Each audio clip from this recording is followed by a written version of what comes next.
In a world where everyone has their own YouTube channel and podcast, this guy had a YouTube channel but no podcast. Now, here's the guy with zero original ideas. Once again, something wonderful in my life has been turned into a giant crap fest. It's Shawn Cash and the Shawn Cash Podcast. I am not one of your fans! All right. Well, here we go. I have no idea if I'm going to do more of these. I don't know if this will be the first of many or the only one. I know I need to do a couple different things. I need a better setting. I need probably better camera. I am sure, even though I haven't listened to this yet, I know I'm going to need better audio. I'm just using the microphone that is on the camera and we'll see what happens. See, my problem with inaction is it winds up being inaction that makes things never happen. And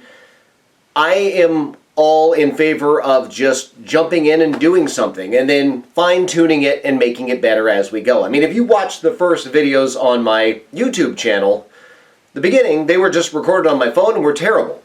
And I've had to kind of evolve and get a little bit better, and they're nowhere near great yet, but they're better. And I think this will kind of be the same thing. I'll try and figure out a better setting, a better way of doing all of this, and kind of grow as I do more. Or not do more. First of all, so this is my build room, and this is the light that I did. I think one of the things I want to do is that window back there. I think I'd like to cover that window, and I would like to put some kind of a Star Wars scene there and try and make that look more Star Wars or a better backdrop. I want to make a new try to finish something sign that is maybe LED, and maybe I'll do that on the channel too. But what I did for this video podcast, and I'm not sure that's the right terminology, is it just a podcast? A vodcast? Is it a video podcast? I have no idea, but my format was super easy. I just sent an email out to my Patreon members and said, hey, is there anything that you want to know?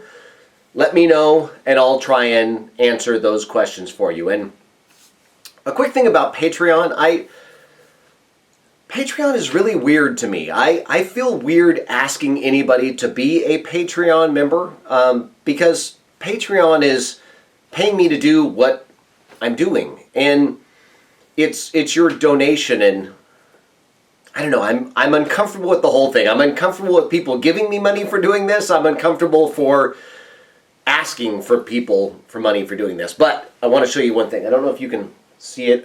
Can you see this? You can probably barely see the top of that. Frank Thompson is one of my Patreon members, and I'm in the middle of recording a new video, and my Patreon members already know what the project is going to be. But that camera set up an adjustable arm so that I can run two cameras. Frank Thompson, one of my Patreon members, bought that for me out of nowhere. All right. Now I've got questions. Hopefully I have answers. All right. First question from my Patreon members. Any advice on getting started in YouTube doing build videos? A great question. So I'll go with my same inaction is paralyzation. So I was paralyzed because I wanted to get things right. And that paralyzation, did I say paralyzation in the beginning? Anyway, that paralyzation made it so that I kept putting it off. And if I waited for everything to be perfect, I would have never started my YouTube channel. And it's got to be something you want to do. You have to want to do it. And you have to want to do it not thinking that it's going to amount to anything. And I know that sounds negative, but I started doing my YouTube channel and I did it for fun, and I still do it for fun. I mean, putting out a YouTube video every single week is a lot of work. I mean, you not only have to film it, but I film it and I wind up with 4 or 5 hours of video, and then I try and chop that down and edit it and make it into something that I think that you'll be able to sit through. And I try and keep them fairly short, but there's a lot of work involved. And when I started my YouTube channel, I did it for a couple reasons. One, my wife would be constantly saying to me with all of these projects that I have, can you just try and finish something? You start a lot of things, but you don't seem to finish a lot of them. So what I decided to do is to put out a YouTube channel called Try to Finish Something. And my original idea was to just do things around the house, from cleaning up the garage and just doing projects. And the watching eyes of YouTube would kind of force me to progress in this. And then my channel wound up taking a weird turn. James at the Rebel Base Build and Brian at the Smuggler's Room, they started a YouTube nerd group, and it's the Star Wars Room Builders group. And if you haven't yet become a member of there, you really should. And the idea of a bunch of people, and I just want to say something really quick. The people in that Star Wars group are some of the best human beings on the planet. I mean, people are super supportive. They allow everyone the platform to be creative and try and help everyone achieve whatever goals they possibly have. I'm a member of a lot of different YouTube things, and YouTube, I'm not a fan of Facebook. Sorry, I'm mixing all my words up there. I'm not a fan of Facebook because Facebook is a lot of people showing their best and not their life. And they sugarcoat it, and they say that that's what's going on in their life, and they're just showing you the good parts. And this Facebook nerd group is the good parts. I mean, it's a great group. But the timing of me starting my YouTube channel and this Facebook group were perfect. I mean, it's like everything lined up. It gave me a platform to let people know I had videos. And I noticed in the very beginning that when I would do stall mats or I would do a retaining wall or something, those videos really didn't go anywhere. But if I did something Star Wars related, I would see an increase in my YouTube subscribers. And so I kind of started leaning more on doing the Star Wars builds because I noticed that those got more attention. And I'm an attention hog. But that's why I started doing more Star Wars things. And I constantly get questions from my wife and my daughter, and it's a lot of, well, are you going to do anything else? And I still do other things around the house. Those just don't become videos now. But the advice that I would give is to make sure that you want to put in the time, and if you're just doing it for fun, don't worry about doing one every week. Start small and work your way up to something, but don't keep saying, I'm going to start it. Just do it. See what happens. That's obviously what this is. And is this a podcast or a video pod? Anyway, still confused by that.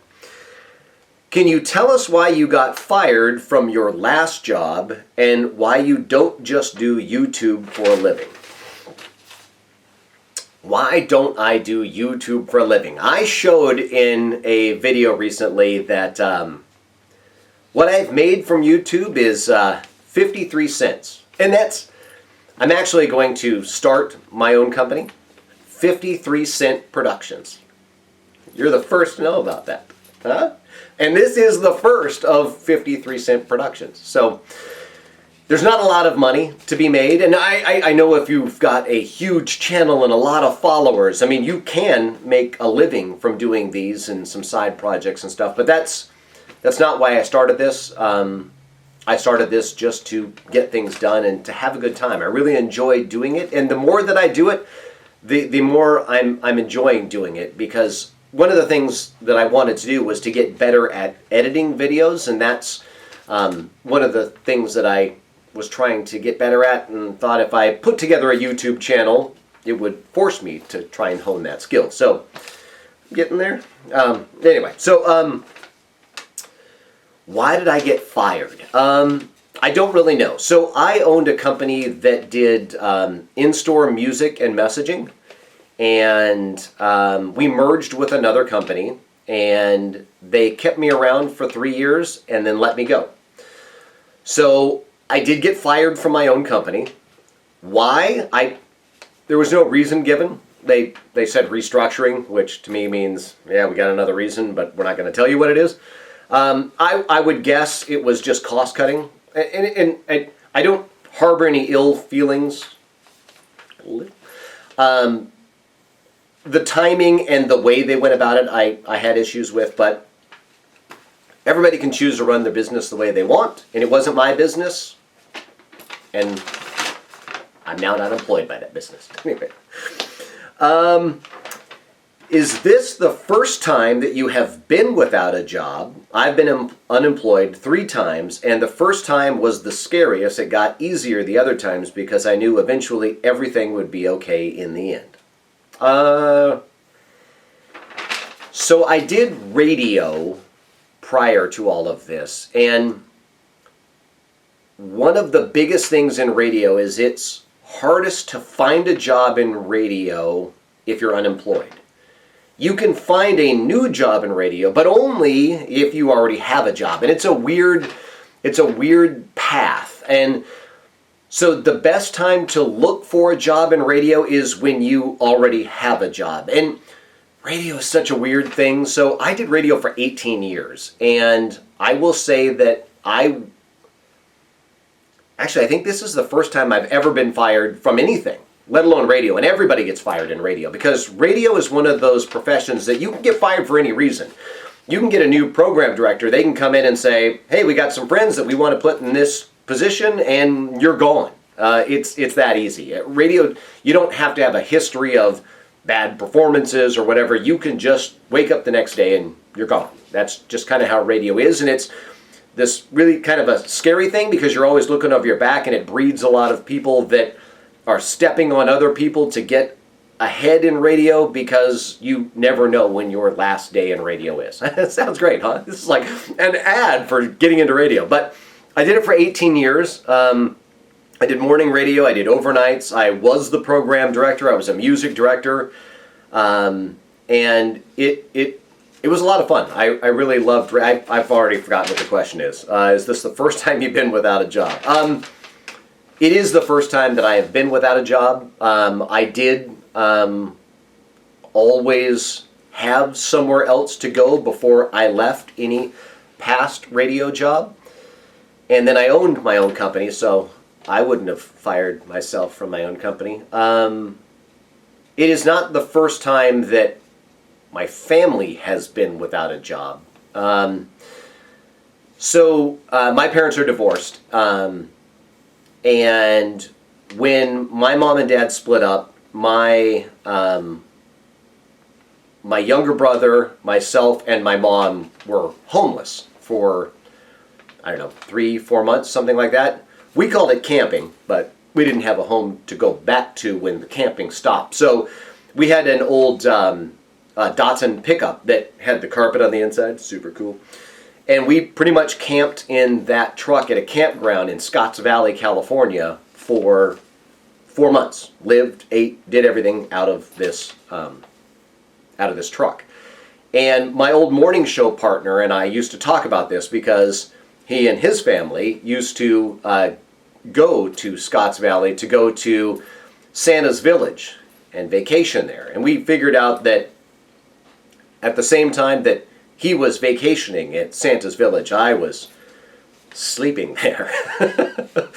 But yeah, I mean, that's the kind of person my mom was. She was going to do whatever it took to make ends meet, and she's going to save up money, and we're going to camp until things are right. And I remember when we first got our apartment, and my brother was super young at the time. When we first got our apartment, I remember McDonald's was having it was cheeseburgers for $0.25. And my mom had been paid from her job. We had nothing in the apartment. I think there might have been a mattress on the floor. But we had some, whatever toys we had. I think my younger brother had a goldfish, and he would get car sick, and when we were driving one time, he threw up into the bowl. Tangent, sorry. So McDonald's, $0.25, cheeseburgers. So my mom went through the drive-thru and ordered $20 worth of quarter hamburgers. And it was probably, I don't know, 75 of them or so once taxes were included in that. And I remember, I don't know if people had microwaves yet. I was young. Or if we just couldn't afford one. Either of those could have been possible. I remember going back to the apartment, and my mom brought home a roll of aluminum foil, and we individually wrapped the meat from the buns and then put those all into the freezer, and we would heat them up inside the oven so that we had stuff to eat. We ate hamburgers for weeks. Weeks! Again, my mom just did whatever it took to make it work. And so this is the first time I've been without a job, but not the first time I've experienced not having a job. I don't know if that really answers that question. What was your first costume or cosplay? My first... When I was in radio, we used to do this thing called the Exotic Zone Ball. And we used to have to dress up for that because we would do a bunch of things on stage where we'd have to present best costume and stuff. And I had made some fairly creative costumes, mostly for my wife and my kids. I don't remember making any over-the-top costumes for myself. Yeah, I made... you know, they refer to attorneys as sharks. My wife, when she was an attorney, practicing attorney, I made her an entire, she would walk around inside of a shark's mouth, that the shark would be here in the teeth, so it was like she was being eaten, and then she had a ripped up shirt on. It said like attorney or something like that on the shirt, and so she was being eaten by the shark. I think might even been a suit. I've done like Katniss for my daughter. I did Wonder Woman for my daughter. But my first costume was probably the Mandalorian build. I've done costumes when I was younger, plenty of times. My mom used to sew our costumes. When my mom remarried, we wound up with 5 kids total. It was like the Brady Bunch. And my mom would focus on one kid's costume per year. And in 8th grade, I was Darth Vader and went over the top. I think on my YouTube channel, I might have shown a picture of that. But I was Darth Vader. And if you've watched my YouTube channel at all, you've seen that I get kind of maniacal with the details. And I can't imagine in 8th grade being my mom and having me be the way that I am and nitpicking every detail of this costume that my mom put together. And I wish I still had that costume. But she did an amazing job. With me as the foreman, she did an amazing job with the costume, and it was outstanding. And I think that might have been the last costume she ever made. I think I might have driven my mom to stop making costumes after that. And she made it all. I mean, gloves and just it was super impressive. And I'll try and show a picture of the costume that I had in 8th grade as Darth Vader, and that was an impressive costume, and probably the last big deal costume I had for myself until I did the Mandalorian. And then the Shore Trooper, Kylo Ren, I'm working on a couple others, but that was my first costume or cosplay. Do you plan on doing different builds or just sticking to Star Wars stuff? I get asked that question a lot, and I would love to do different builds. I don't know if I should tell this story. So, in that Facebook nerd group, I did try and post a video once of it was a costume piece from Marvel. It was from the Loki series, the crown with the horns on it. I did do a Loki crown, and in that video I talked about weathering, and I said, no, whether you're, weathering something like this from Marvel or whether it's something Star Wars, this is how I would do it. And I thought because I mentioned Star Wars and it was mostly just about weathering that it would be okay to put in that Facebook group. And I haven't posted anything that wasn't Star Wars related other than this time, and it was pulled from the group, and I think it was Ado who called me up and he's like, hey, sorry about that, but this is why we pulled it down. And I was like, yeah, I get it. But yeah, that was, of course, a build that wasn't Star Wars related. And I do plan on doing more videos at some point. Right now I'm kind of just trying to grow the channel, and I hope everyone will come along with me as I grow the channel, and I would love to do some other stuff. I saw that Batman movie. The Batman. I can't remember what comedian it was that was talking about the Batman, which is how your grandmother has probably always referred to Batman movies, as the Batman. I would love to do a Batman cosplay. That was a great costume.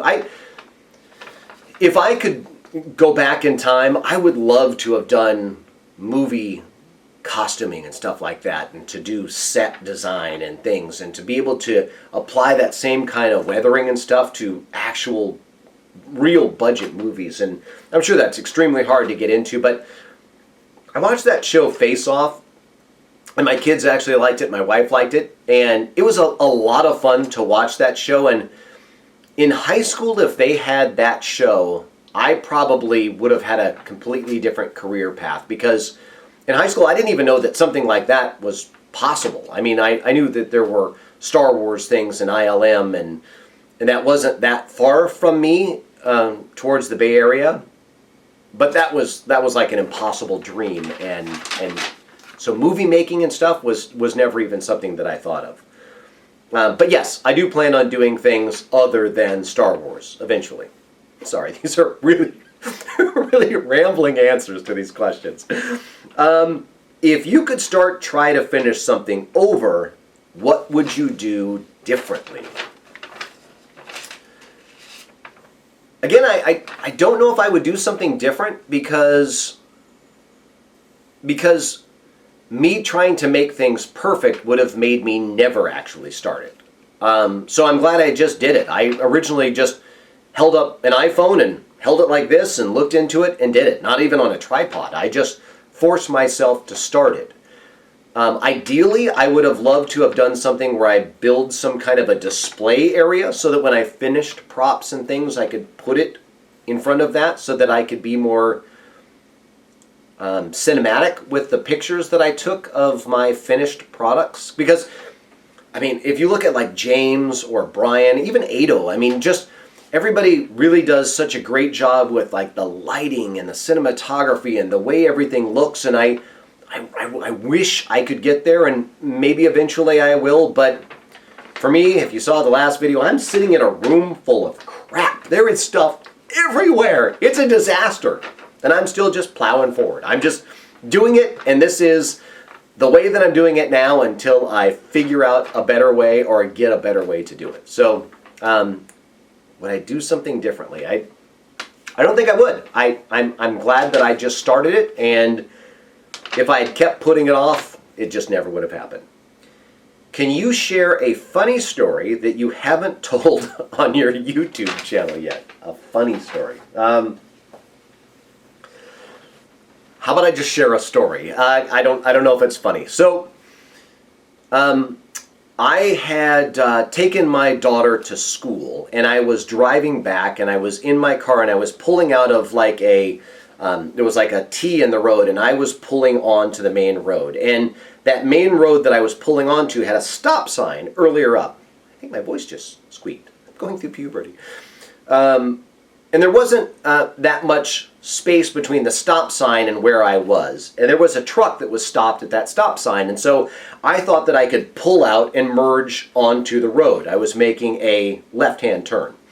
So I pulled out, and this truck didn't make a complete stop and gunned it towards me. And then slammed on the brakes, going over the top and exaggerating exactly what he had to do to avoid an accident. And it was another old guy. I'm referring to myself as an old guy. And he stops in this beat-up old crap heap of a truck, and it's nothing but profanities and finger gestures, and he's just, and I can't hear what he's saying, but this guy's irate, and it's earlier than 8 o'clock in the morning, and I ignore it, and I'm in kind of like a suicide lane that I now have to merge out into traffic. And I'm stopped because I'm waiting for traffic. And when I pull out, I think he thought that I was waiting there because I wanted to start something. And so he pulls past me and then slams on the brake. And he's still leaning out of the car, and he's still yelling at me. And I'm not going to say that I was an angel, because I was now turning and I'm like, what is your problem? And I'm gesturing at this guy, and he can't hear me, but I'm doing a lot of talking to myself in the car, and he's doing a lot of talking. And I thought, ooh, when I was younger, I might have gotten into stuff. I'm like, am I going to fight this guy? Am I going to get out and start something with this guy at 8 o'clock in the morning in the middle of the road? Over what? I mean, it's not like he hit me. It's not like he almost hit me. I mean, he had plenty of time to stop, and I still don't think that I was in the wrong, but let's even say that I was in the wrong. Are we going to fight over this because I pulled out onto the road? And then I started thinking, where I live, it's a little more out of the city, and I would say, and I'm trying to give you a real estimate, I would say that there's a 70% chance that this guy could have had some sort of gun in the car. And I'm thinking, am I going to get out and fight this guy when the chance is I'm going to wind up getting shot? And the answer was no. So I drove off, and I kind of regretted it for like a week. I was like, I would have liked to have just asked this guy what his problem is. Why at 8 o'clock in the morning are you getting this mad over something so dumb? And I'm going to go off on a tangent a little bit. So here's my issue when it comes to driving. And my 16-year-old complains as I'm driving her to school about this all the time. I get annoyed driving quite frequently. And it's over a lack of respect for other drivers and awareness. So when I brought my Volkswagen bus home, I was taking it very slow, and it wasn't registered when I was bringing it home. So I had my phone open, and on Waze, I was looking at where police officers were, and I was trying to go in every direction to avoid getting stopped, because I didn't even have license plates on the bus at the time. And so I was going slow and would constantly pull over anytime somebody would get behind me, because I don't like inconveniencing other people around me, especially when it comes to cars. Here's another example. So in parking lots, I in a parking lot, if I see that someone's coming down the aisle and I'm starting to walk towards my car, I'll jump in the car, get it started, back out, and move as fast as I possibly can. I don't like waiting in my car. And sometimes so much so that as soon as I get out and then into the aisleway of the parking lot, then I'll put my seat on and stuff, because I want to let them get in. I don't like slowing other people down and making it so that they can't do whatever they're trying to do. And I will always pull over to let someone by. And I hate it when I'm on like some back road somewhere and there's somebody that's going super slow, and we've got like 15 cars deep, and they're still just and they don't care, and that drives me nuts, and I don't know why, but it really, really bothers me. Or here's another example. You're on the freeway, and up here in California near me, there are 3 lanes of traffic. There's the fast, middle, and slow lane, and I'll be in the fast lane, and let's say I'm speeding, probably am, but I'm in the fast lane, and the fast lane, the middle lane, and the slow lane all have a car in them, and they are all going the exact same speed. That drives me nuts. I don't understand that. I don't understand why you wouldn't just move over. If you're going the same speed as that lane to your right, get in that lane. Why do you need to be in another lane? You're going the same speed. It drives me crazy. And I realize that everybody's got a different reason. I'm sure that there are some people like, well, I'm going the speed limit. I mean, you don't need to be speeding, but it's the fast lane. And I know that there are other states where they use that fast lane as a passing lane. And I wish California would adopt that. It drives me crazy. And any time that somebody comes up behind me and I'm in a faster lane, I always move over and let them by. Anyway, I forgot what we were talking about. I'm sorry. Can you share a funny story that you haven't told on YouTube? I don't know. I don't know if that's funny or not. Anyway, you mentioned a while back. This will probably be my last one of these. This is awful. You mentioned a while back you had surgery for your kidney stones. Is that the first time that you had kidney stones, and are you feeling better? Yes, I am feeling better. Much better. I haven't had any issues with my kidney stones at all, and no, this isn't the first time. The first time that I had kidney stones, I was in my early 20s, and I was, at the time, dating my wife, and I would have so much pain that I couldn't sleep at night, and it's weird, if you've never had kidney stones, you feel like if you can just get in the right position, you can make the pain go away, and you can't. You can't, because I'll try not to get too graphic. Let's see if I have something down here to use as an example, and I don't. Yeah, I do. Hold on. So let's say that it's weird that I'm able to find stuff on the floor considering there's so much. Let's say this is the plumbing that goes to the outside of my body. And I had kidney stones that were about the size of a nickel. And I have a feeling that this tube is a larger diameter than my exit. And I had these nickel-sized stones trying to force themselves into this tube. And it is super, super painful. And I would just writhe, I guess I don't need I would writhe around on the bed just trying to get in a situation that I could make the pain stop. And the best way I can describe it is if somebody had like a knuckle like this and they're shoving that knuckle into the muscle on your back is how it felt, and it was awful. But it was internal and awful. And at the time, I worked at a place that didn't have any sort of health insurance, and I wound up having to go through the county, and it was super, super expensive to get it taken out, and I didn't have the money, and I wound up eventually getting it done through the county and wound up in debt and owing a lot of things. And anyway, I did finally get it. I did finally get it taken care of. So you asked for a funny story. So at the time, I was living with a guy named Morris, who was a black guy, and I don't just share that for a random racial thing.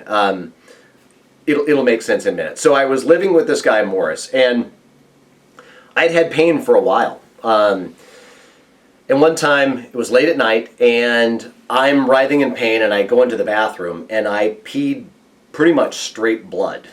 Sorry. I peed pretty much straight blood, and I panicked. I'm like, I've got blood coming out of places I don't want blood coming out of, and I become a woman. Sorry. I should edit this. Anyway, so I'm standing there, and I peed blood, and I came out, and I said, Morris, I've got to go to the hospital.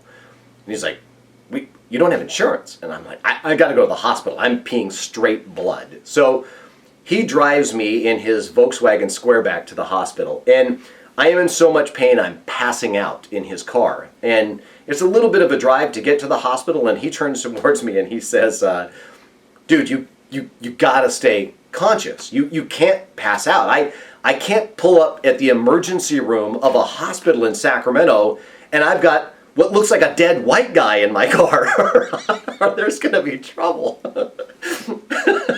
So I was able to stay awake, and we got to the hospital, and Leonard,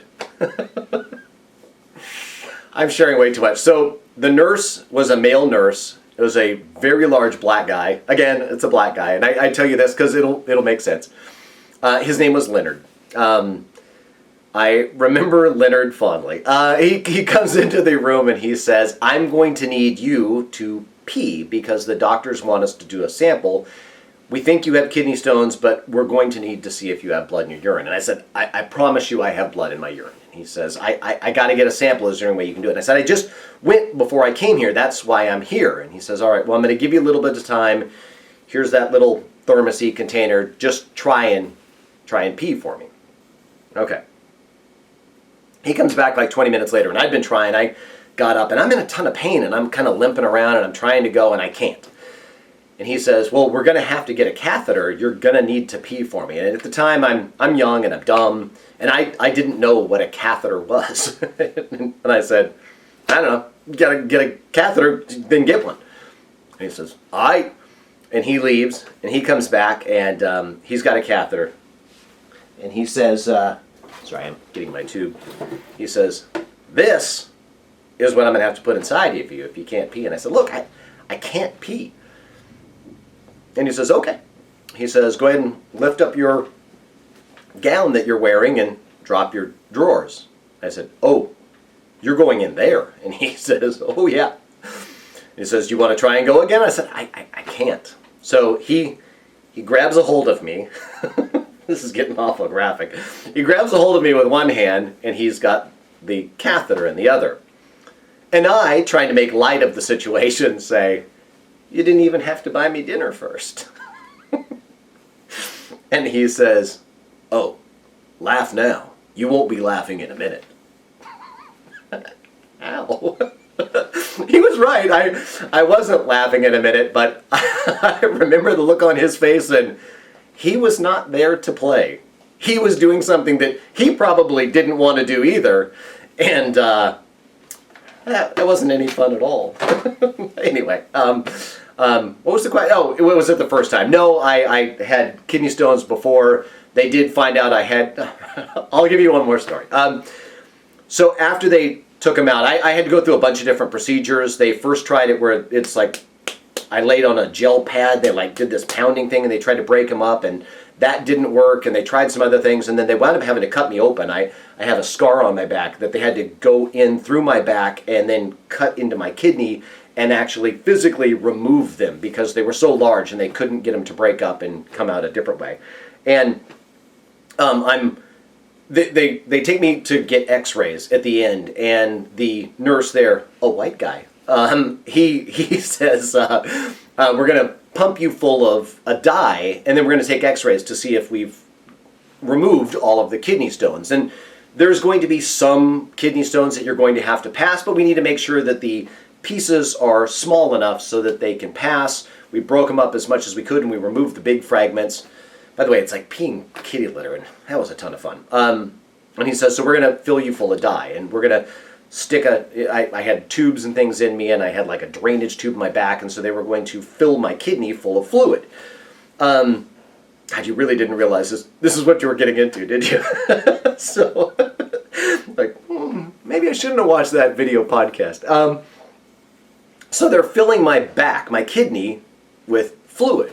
And I've got a high tolerance for pain. And I'm like, hey, something's wrong. And he's like, no, you're fine, shut up.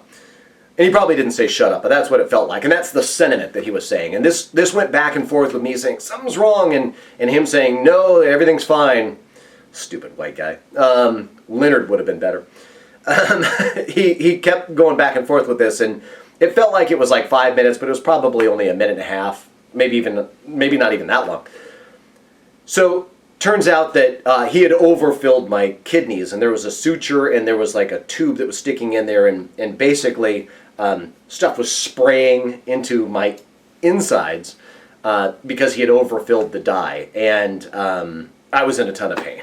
Anyway, so they did find out that they had removed the majority of them, and then I peed kitty litter for a little while, and I was done with kidney stones at that point. And the doctor gave me this packet. I said, so what's it made up of? And he hands me this packet. And it was huge. It was thick. And it had like so many things in there. It was like, I remember pepper and orange juice and any brown fluids. And it was just so many things. I think there was like milk. And I said, Doc, how on earth am I going to avoid all of these things so that this doesn't happen again? And I remember him saying, you're not. I'll see you again in 25 years. And I made it 30. His estimate was pretty close, but I made it 30 years. So this is the second time that I've had kidney stones, and in probably 30 years, if I'm still around, I'll probably have them again, and I'll have whatever the latest technology, and maybe at that point they can just kind of warp them out of me and take them out. But that is the second time that I have had kidney stones. And again, I want to thank all of my Patreon members for signing up and asking me questions. Patreon is a weird thing. I kind of touched on this earlier. I feel weird asking people for money, so I don't. It's funny. It reminds me of, I guess if I think about it this way, it's not as weird. Yeah, it's weird. Like when we get to-go food, I always tip the person who prepares the to-go food. My wife and I always have this argument where she says, well, they didn't serve you. They're not bringing you drink after drink, and they're not going through all of that. So what are you tipping them for? And I said, I don't know, packaging. She's like, but that's their job to package things up. And this isn't a job, but I guess I should think of Patreon as tipping me for doing it. I don't know. I feel weird. Thank you very much for those that submitted questions, and my Patreon members. You guys are awesome. I can't thank you enough. I think it's amazing that you do contribute to that, and I hope this video podcast wasn't too awful. I know the audio's bad, the lighting, the set, the answers, my unprofessionalism. I probably shouldn't do another one. Anyway, let me know what you think. Thank you for watching, and we'll see you next time as I try to finish things. That doesn't work. I'm going to stop talking now. Can we just fade this out?